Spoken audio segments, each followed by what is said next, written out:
फकीर की कहानी में सुनाऊं, उससे मेरी बात समझ में आ सके। उस फकीर ने भी इसी भांति चाहा कि वो अभय को उपलब्ध हो जाए, फियरलेसनेस को पाले। तो उस जंगल में जाकर, घने जंगलों में, पहाड़ों में, जहां कोई आदमी न पहुंचता था, जहां जंगली जानवरों का हमेशा प्राण को ले लेने का भय, जहां भयंकर विस्तर सर्प सरकते थे, वहां उसने एक कुटी बना ली और रहने लगा। धीरे धीरे उसकी खबर पहुंचनी शुरू हो गई। धीरे धीरे गांव गांव में उसकी चर्चा हो गई। धीरे धीरे लोग उसके दर्शन को पहुंचने लगे और कहने लगे कि वही है अकेला जो अभय को उपलब्ध हुआ है। वो बूढ़ा हो गया था।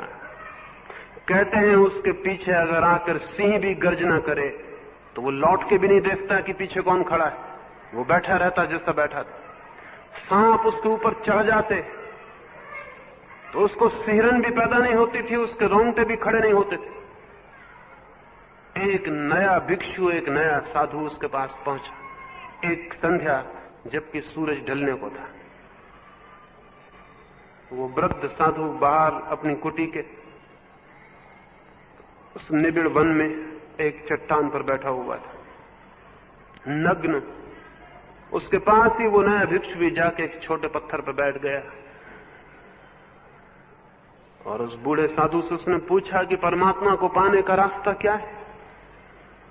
उसका तो एक ही उत्तर था हमेशा से, अभय।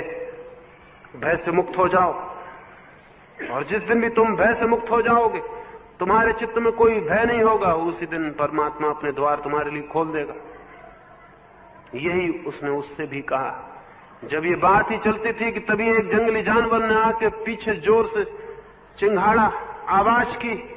वो नया भिक्षु खड़ा हो गया, उसके हाथ पैर कपने लगे। वो बूढ़ा भिक्षु हंसा और उसने कहा, रे तुम डरते हो, सन्यासी हो कि डरते हो? और जहां डर है वहां धर्म नहीं हो सकता।